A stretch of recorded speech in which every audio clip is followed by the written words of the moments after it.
Hi guys! So this month for June for the book club, I decided to read The Great Gatsby because Leslie had read it and because it's popular right now.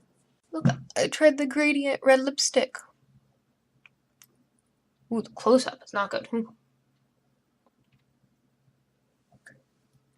It kind of worked. I know this isn't period specific. Whatever. It's my attempt. I'm going to try not to make any spoilers in this. I mean, there's like a teeny spoiler, but I'm trying not to spoil the whole book. So for those of you who don't know, the plot of The Great Gatsby is Nick Carraway, who moves to West Egg on Long Island, and he works in New York City. His house is like this really tiny house in between these huge mansions on either side of him, and one of the mansions has parties like every weekend, and they'll last like all weekend long. And across from him is another island called East Egg, and his cousin Daisy lives there with her husband Tom. Daisy and Tom Buchanan are both very rich, and one day Nick pays them a visit and he finds out that things aren't exactly all well in their house because Tom is having an affair behind her back, and Daisy kind of knows about it, and she really isn't that happy in her marriage. And then one day, Tom actually takes Nick to meet this other woman, and they all get drunk together. That kind of sets off Nick's life of partying and drinking. This life ends up leading him to the mansion with the huge parties next door. At these parties, he keeps hearing about the mysterious host, Jay Gatsby. He keeps hearing all these rumors about him, like he killed a man, he's a bootlegger, and all this stuff, but nobody actually ever meets Gatsby. On the night that Nick first attends a party there, he meets Gatsby and introduces himself to Jordan Baker, who is a famous golf player, and she's Nick's companion for the evening, but she realizes that she actually knew Gatsby like 5 years ago when he was dating Daisy, Nick's cousin. It comes to light that Gatsby is like head over heels still for Daisy, and that this whole opulent lifestyle he's built is actually for Daisy to try to get her to come back, because when he left her, he left to go get money around and try to make a life for her that he thought she deserved. And he even moved across the island for her so that he could always like kind of see her every day, or at least like her house. And some stuff goes from there. So as far as the book goes, it was really short. I was surprised how short it was, and it kind of went by fast. I really liked how they kept the mystery of Gatsby alive throughout the beginning of the book, but I kind of felt like the characters lacked a little bit of emotion. Their conversations were just like the weirdest things. Your spoons are the loveliest shade of silver I've ever seen.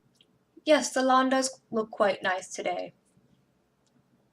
It was pretty much like that, I swear. Daisy, I know she kind of can't help it, but she's kind of a bitch. And you kind of see that more near the end of the book. And then her husband is just detestable. So pretty much almost everybody in this book is kind of terrible people, except for like Gatsby.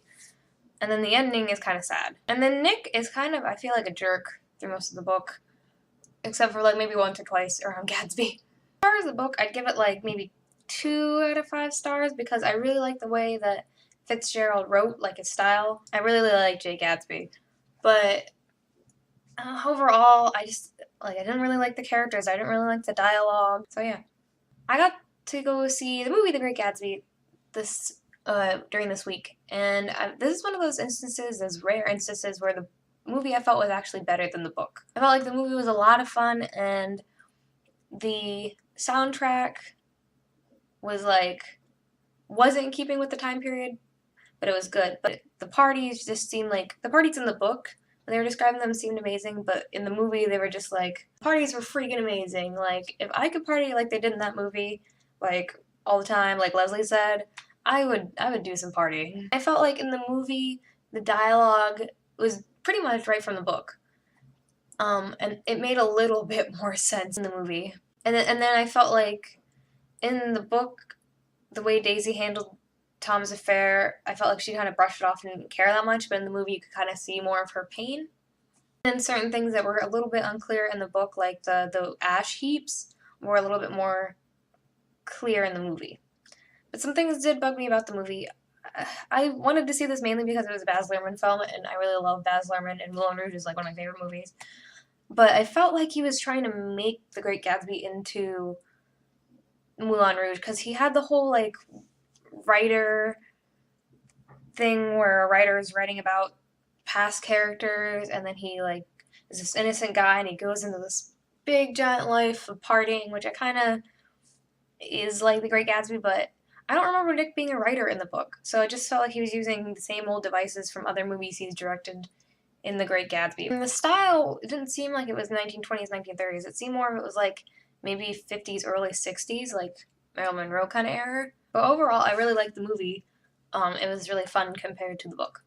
So I'd probably watch the movie again, but I don't think I'd read the book again. The next book I'm going to try to read before the end of the month, so it doesn't interfere with our book club, is A Heartbreaking Work of Staggering Genius. The only reason I'm not going to add it to our book club e-list is because I don't know if I'd recommend it, because I haven't read anything about it, and I haven't really heard of it before, but I've heard it's really good. And it was a Pulitzer Prize finalist, for God's sakes. And I don't know if it's something that, neither one of you have read it, so there's kind of no, like, common thread between us with it. But yeah, so, that's the book I'm going to try to read before the end of the month, hopefully, so I can start reading something for next month. So that's my pick for June, The Great Gatsby. And, you go see it or read it, and form an opinion for yourself. Love you guys, bye!